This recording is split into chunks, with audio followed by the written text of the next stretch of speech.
It's good on eggs, it's good on pizza, it's good on tacos. Of course it is. Tapatio produces around 200,000 bottles of hot sauce every day, and the operation behind all those bottles is surprisingly small. Tapatio began as an extraordinarily small company in Southern California.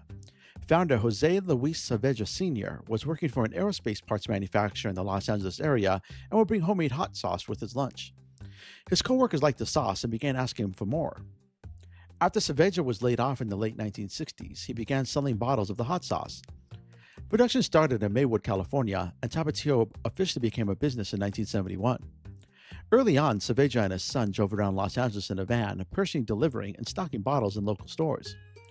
Over the following decades, Tapatio grew from that tiny family operation into one of the largest hot sauce brands in the United States, while remaining remarkably small as an organization. In 2011, Tapatio reportedly had only 20 employees. By 2026, it still employed only about 25 people.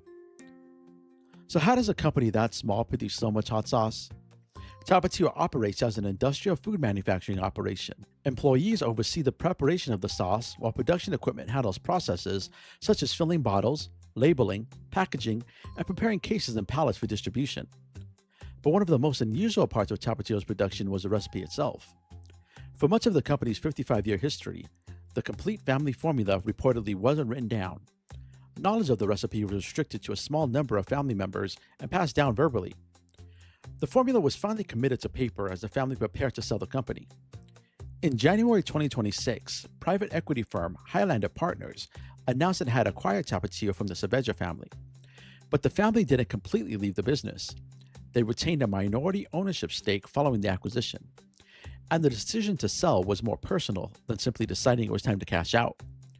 Saavedra remained deeply involved with Tapatio well into his 90s. As health issues made that increasingly difficult, his children took on more of his responsibilities, and the workload became increasingly difficult for the family to manage. They eventually began exploring a sale. Highlander retained all 25 existing Tapatio employees following the acquisition. The new ownership has discussed expanding production and distribution, but Tapatio continues to be produced in Vernon. So a homemade lunch sauce went from Saavedra and his son personally delivering bottles around Los Angeles to a nationally recognized hot sauce brand producing around 200,000 bottles a day, with a workforce still measured in its 20s. And the name Tapatio? That isn't just a name. Saavedra's 3 children were born in Guadalajara, Jalisco, and he called them his Tapatios.